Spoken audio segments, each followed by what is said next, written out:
Hello friends, मेरा नाम है धीरज कुमार और मैं आप सब लोगों का स्वागत करता हूँ इस क्लास में। देखो, जैसे कि आप लोगों को पता है ये क्लासेस चल रही है पजल्स की, है ना। इसमें सिर्फ हम पजल पढ़ रहे हैं, किसके लिए? आईबीपीएस, पीओ और क्लर्क के लिए। ठीक है, 2021 में जो आपके एग्जाम होने वाले हैं उसके हिसाब से यहाँ पर पजल डिजाइन की गई है। यहाँ पर देखो 50+ पजल पढ़नी है हमें, मतलब 50 से ज़्यादा पजल्स करेंगे और ये आपकी मोस्ट इंपॉर्टेंट होगी। मतलब कि आपका अगर ये कर लेते हो ना तो एग्जाम में इससे बाहर पजल नहीं मिलेंगे आपको, बल्कि इससे ईजी लेवल की मिलेंगी सारी। और यहाँ पर हम मॉडरेट लेवल की पजल करेंगे सारी।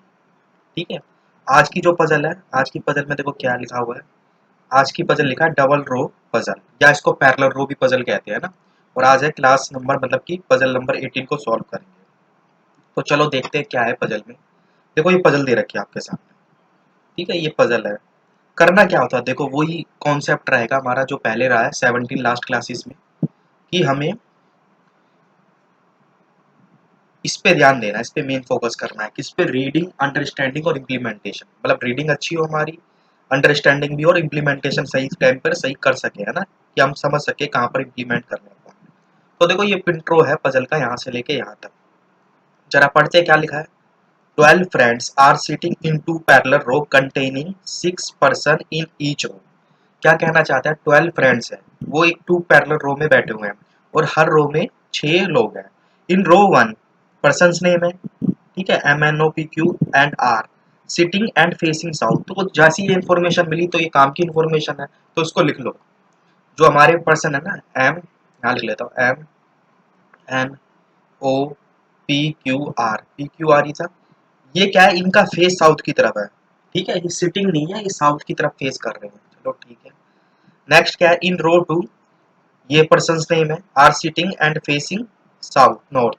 मतलब इनका फेस साउथ की तरफ है। क्या? यूवी है ना, यू से, तो यहाँ पर लिख लो उसको। ये जरूर लिखना कभी भी, इसमें कंफ्यूजन नहीं होगी। UVWXYZ। ये कहाँ देख रहे हैं? नॉर्थ देख रहे हैं। आगे क्या कहना चाहता है? आगे कहना चाहता है but not necessary in same order. ठीक है। Each member seated in a row, हर मेंबर जो रो में बैठा है faces another member in a row, है ना। मतलब कि सामने वाले पर्सन को फेस कर रहा है, इस तरीके से बनेगा। तो देखो उसका थोड़ा सा बेसिक कॉन्सेप्ट सीखते हैं, फिर हम पजल को स्टार्ट करेंगे। पहले तो हमें पजल के में क्या कहना चाहता है, देखो जब भी दो पैरेलल रो आएंगी, यहाँ पर मैंने बना दिए 1 2 3 4 5 6। तो देखो अगर वो कहता है कि इसका फेस नॉर्थ की तरफ है, अगर किसी पर्सन का फेस नॉर्थ की तरफ है तो वो इधर ही बैठा होगा ना। देखो फेस नॉर्थ की तरफ कब होगा? जब वो साउथ में बैठा होगा। तो पहले पर्सन यहाँ पर बैठे हैं सारे। सिटिंग अलग होती है, फेस अलग होता है। काफी लोग गलत कर देते हैं इसको, है ना। आंसर में फर्क नहीं पड़ता है पर कॉन्सेप्चुअली तो रॉन्ग होता है। तो क्या है इसमें कि फेस यहाँ पर हमारे नॉर्थ की तरफ है। अगर नॉर्थ की तरफ है मतलब साउथ की तरफ देख रहा होगा, मतलब कि नॉर्थ की तरफ फेस है तो साउथ में सिटिंग होगी। तो क्या होता है जब पर्सन सारे के सारे नॉर्थ फेस कर रहे हो, तो ये दो एंड होते हैं रो में। ये वाला एंड कहलाएगा लेफ्ट एंड, ठीक है। और ये वाला एंड कौन सा कहलाएगा? Right and. ये जरा याद रखना क्योंकि लेफ्ट और राइट यहीं से लेने पड़ते हैं। अब मैंने कहा यहाँ पर एक पर्सन बैठा है जिसका नाम मैंने लिख दिया ए। अब मैं कहूंगा ए से लेफ्ट की तरफ मूव करो, तो लेफ्ट कहाँ चलोगे? इधर। ये लेफ्ट है ए से। और मैं कहूंगा ए से राइट, तो इधर चल लेना, बस। यहाँ तक हमें याद रखना है, ठीक है। अब क्या होता है जब मेंबर हमारे साउथ की तरफ फेस कर रहे होते हैं तो उसमें थोड़ा चेंज आता है। साउथ की तरफ इसके अंदर, एक मिनट, हाँ, साउथ की तरफ जब हमारे मेंबर फेस कर रहे होते हैं तो नॉर्थ में बैठे होंगे, मतलब फेस साउथ की तरफ है। तो ये वाला एंड बन जाता है अब राइट एंड। इसको याद रखना, यहीं से गड़बड़ होती है पजल में इसमें। और ये होता है कौन सा? Left and. ठीक है, यहीं पर एग्जामिनर आपको फंसाएगा। अब मान लो यहाँ पर बैठा है बी, अब लेफ्ट कहाँ चलोगे? इस साइड, जहाँ दिखाई दे रहा है। राइट कहाँ? इधर। तो ये याद रखना है, ठीक है। ये कॉन्सेप्ट है, इसमें ये यूज होगा। ठीक है, यही कॉन्सेप्ट इसमें यूज होना है।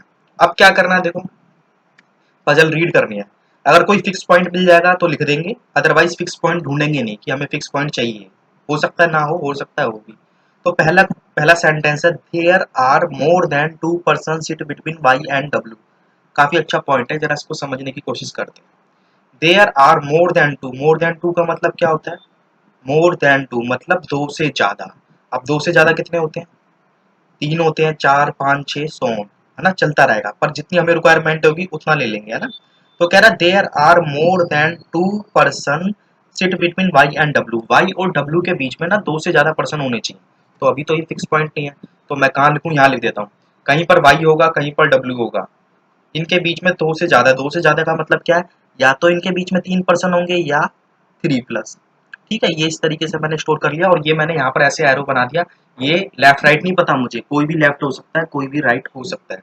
ठीक है, अभी फिक्स नहीं है, अभी तो बहुत पॉसिबिलिटी बन जाएगी बनाना चाहोगे तो, है ना। तो थोड़ा और पढ़ते हैं, कोई फिक्स पॉइंट मिल जाए। Neither P nor M sit any end of the row. ना तो पी ना ही एम किसी एंड पर बैठे हैं। तो एंड तो समझते हो ना, दो ही एंड होते हैं, अभी मैंने बताए थे। तो यहाँ पर लिख लो उसको, पी होगा कहीं एम होगा, वो एंड में नहीं बैठेंगे, एंड में नहीं है इनकी सिटिंग, है ना। एंड के एंड में नहीं आएंगे, कहीं पर भी आए एंड पे नजर नहीं आने चाहिए, तो मैंने क्रॉस लगा दिया इधर। ठीक है, थोड़ा सा और देखते हैं क्या है आगे। Y does not sit end of the row, और वाई है ना एंड ऑफ रो पे नहीं है। अब मुझे एक बात बताओ, अगर वाई एंड रो पर नहीं है तो क्या मैं इसको बना सकता हूँ क्या, बना सकता हूँ, कोशिश करते हैं ना, वाई एंड पे नहीं आना चाहिए। तो क्या करता हूँ, ये वाई पहले देखो कहाँ पर है, वाई और डब्ल्यू कहाँ पर है, नीचे वाले में है ना, जो नॉर्थ फेस कर रहे हैं, ये याद रखना। तो देखो पहली पॉसिबिलिटी ये बनेगी, मैंने वाई लिखा और 1 2 3, मिनिमम 3 होने चाहिए ना, तो डब्ल्यू इधर आ जाएगा, ध्यान से देखना। अगली पॉसिबिलिटी क्या हो सकती है, या डब्ल्यू इधर आ जाए, 1 2 3 वाई इधर आ जाए। अब क्या कह रहा था, वाई किसी एंड पर नहीं है, तो कम से कम 1% तो यहाँ बैठाओगे, है ना, कम से कम एक। अब बताओ कितने हो गए, 1 2 3 4 5 6, 1 2 3 4 5, यही बनेगा। अगर आप कहोगे भाई 3 से ज्यादा तो 4 भी होते हैं, हाँ 4 बना सकते हैं। जैसे ही मैंने वाई और डब्ल्यू के बीच में 4 बनाए, कहाँ लिखूँ, यहाँ पे लिख देता हूँ, 1 2 3 4 डब्ल्यू। तो आप कितने, 1 2 3 4 5 6% बढ़ जाएंगे, और आपकी मजबूरी बन जाएगी वाई को किसी कॉर्नर पे बैठाना पड़ेगा, चाहे लेफ्ट कॉर्नर पे, राइट पे, तो ये कभी बनेगा नहीं। तो मतलब हमें फिक्स पॉइंट मिला, वाई और डब्ल्यू के बीच में 3 ही पर्सन आएंगे, है ना, 3% से ज्यादा नहीं आ सकते, तो 6% हो गए यहाँ पर। ठीक है, 6% हो गए। और थोड़ा रीड करते हैं और कोई इन्फॉर्मेशन मिल जाए काम की यहाँ पर। ध्यान से देखना, Q is not a immediate neighbour of P। Immediate neighbour क्या होता है, रो में इमीडिएट नेबर दोनों तरफ होता है, इमीडिएट राइट भी लेफ्ट भी, दोनों तरफ। मतलब Q और P साथ में नजर नहीं आने चाहिए, तो यहाँ पर कहीं लिख देता हूँ, Q और P ना साथ में नजर नहीं आने चाहिए, कहीं पर भी आए। ठीक है, कहीं पर भी आए पर साथ में नजर नहीं आएंगे। बट फेसिस एक्स, बट का मतलब क्या है, देखो बट का मतलब है पहले वेरिएबल की बात कर रहा है, पहले किसकी बात हुई थी, ध्यान से देखना, क्यू की, फिर पी की। तो बट का मतलब अभी सेंटेंस कंटिन्यू, सेंटेंस खत्म नहीं हुआ, तो किसकी बात चल रही है, क्यू की। लिखा ना, Q is not an immediate neighbour of P, Q neighbour नहीं है पी का, बट फेसिस एक्स, पर वो क्यू एक्स को फेस कर रहा है। एक्स को फेस मतलब एक्स इसके सामने है, या क्यू और एक्स सामने है। अभी सेंटेंस खत्म नहीं हुआ है, और बात की गई है। और हु का मैंने आपको कई बार बताया, हु से पहले जिस वेरिएबल का नाम लिखा हो, अगला सेंटेंस उसको कनेक्ट करता है। हु से पहले किसका नाम लिखा है, एक्स का, तो अगली बात एक्स के लिए बोली जाएगी। X sit left of V, X left है वी से, तो कितना लेफ्ट है ये नहीं बताया, पर लेफ्ट जरूर आएगा, है ना। और एक्स लेफ्ट है वी से, तो ये पता होना चाहिए कि एक्स और वी कौन सी रो में है, नीचे वाले में, है ना, जो नॉर्थ फेस कर रहे हैं, तो लेफ्ट ऐसे ही बनेगा, है ना। कितना लेफ्ट है ये नहीं पता, पर ये ऐसा कॉम्बिनेशन आएगा। ठीक है, अभी तो बना सकते हैं इसको, मेरे हिसाब से तो अभी नहीं बन सकता पॉइंट है, कोई बात नहीं, थोड़ा सा और रीड कर लेते हैं। U W and U are immediate neighbours, U W और यू इमीडिएट नेबर्स हैं। तो देखो डब्ल्यू कहीं मिला हुआ है, यहाँ देखो डब्ल्यू यहाँ मिला हुआ है, तो यू यहीं तो बनेगा, और कहाँ बनेगा, यू यहाँ बनेगा। यहाँ तो बना नहीं सकते, अगर यहाँ बनाओगे 7 मेंबर हो जाएंगे, यहाँ बनाओगे 7, तो ये तो फिक्स पॉइंट मिल गया। ठीक है, आगे देखते हैं, ध्यान से देखो। जेड फेसिस नीदर ओ और आर, जेड ना ना तो ओ ना ही आर को फेस करेगा। कहाँ लिखो इसको, अगले स्लाइड में लिख देते हैं, 1 मिनट, है ना। जेड यहाँ पर लिख लो उसको, जेड है वो फेस नहीं करेगा, जेड नीचे वाली रो में ना, ओ और आर, मतलब इसके सामने ओ और आर नजर नहीं आने चाहिए। अगर ऐसा कहीं भी कॉम्बिनेशन मिल गया तो गजल गलत हो जाएगी, कोई बात नहीं। ओ डज नॉट फेसिस बी, और ओ के सामने भी बी नहीं आना चाहिए, ये दूसरी बात की गई है। ओ के सामने भी बी नहीं आएगा, कहीं पर भी आए पर ओ के सामने भी नहीं आना चाहिए। ये देखो ये गलत करवा सकता है आपको, P sits third right of M, जल्दी जल्दीबाजी में इसको लोग गलत कर देते हैं। पी थर्ड राइट है एम से, तो मैं बनाऊं इसको, पी थर्ड राइट है एम से, तो पी 1 2 3 एम इधर ही होगा, राइट इधर ही क्यों है, क्योंकि ये हमारे मेंबर कहाँ पर फेस कर रहे हैं, साउथ की तरफ, तो राइट इधर ही होता है, मैंने ये देखो बना रखा है यहाँ पर, है ना। राइट हैंड इधर ही होता है, तो राइट इधर ही तरफ ऊपर। काफी लोग पता क्या करेंगे, यहीं से बदल गलत हो जाएगी और कहेंगे बन नहीं रही। ठीक है, इस तरीके से आएगा।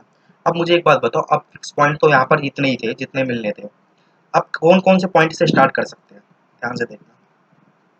देखो क्या होता है, अब जिस वेरिएबल की इन्फॉर्मेशन ज्यादा हो उससे स्टार्ट करोगे तो मिनिमम पॉसिबिलिटी बनेगी।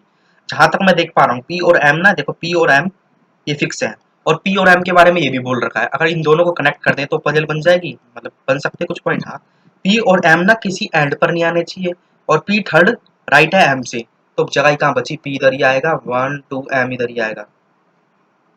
ये ऐसी तो बनेगा, और तो कहीं बनेगा नहीं। अगर पी इधर बनाओगे, है ना, इधर की साइड बनाओगे तो कॉर्नर पे आ जाएगा, एम इधर कॉर्नर पे, ये दोनों कॉर्नर पे नहीं आने चाहिए, तो अगेन पी और एम इधर ही आएगा, 1 2 और एम। ये समझ आ गई होगी बात, है ना, इसमें तो कोई बड़ी बात नहीं थी।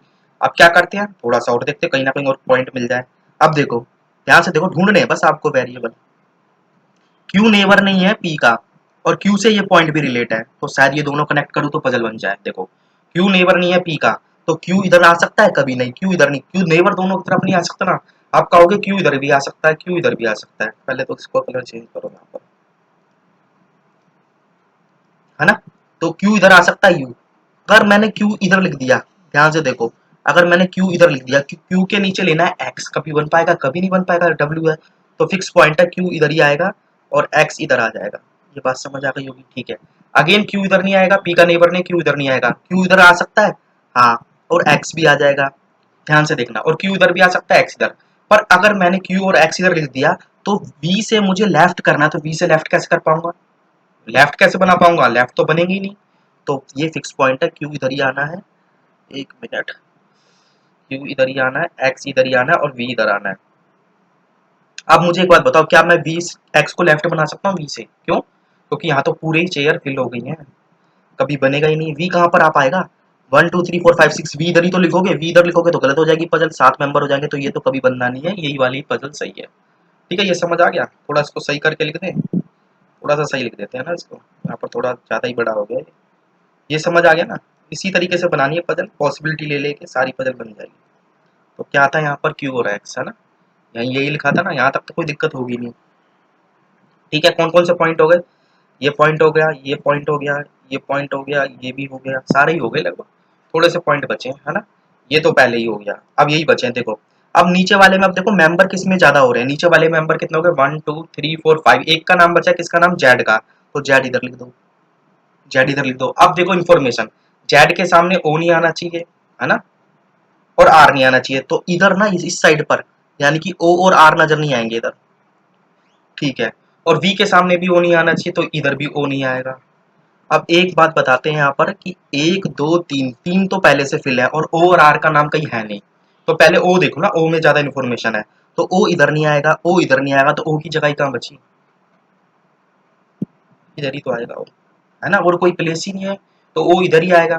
अब देखो, अब कितने हो गए, 1 2 3 4, तो आर इधर नहीं आएगा, तो आर इधर लिख देना, एक वेरिएबल का नाम क्या बचा है, एल एम एन बचा है शायद, एन इधर लिख देना और पजल कंप्लीट हो जाएगी। ठीक है, तो इस अप्रोच से बनानी थी, ये है आपका फाइनल आंसर। तो ये इस तरीके से बनानी है, काफी अच्छे लेवल की पजल थी। ठीक है, अब देखो करना क्या है, अगर ये पजल पसंद आई हो, यूट्यूब चैनल नेम है, इसको सब्सक्राइब कर लेना, वीडियो को ज़्यादा से ज़्यादा शेयर करना। अब क्या करते हैं, नेक्स्ट क्लास में मिलेंगे। ठीक है, नेक्स्ट क्लास में मिलेंगे, पजल नंबर क्या है, पजल नंबर शायद 19 होगी, है ना, 19 के साथ मिलते हैं।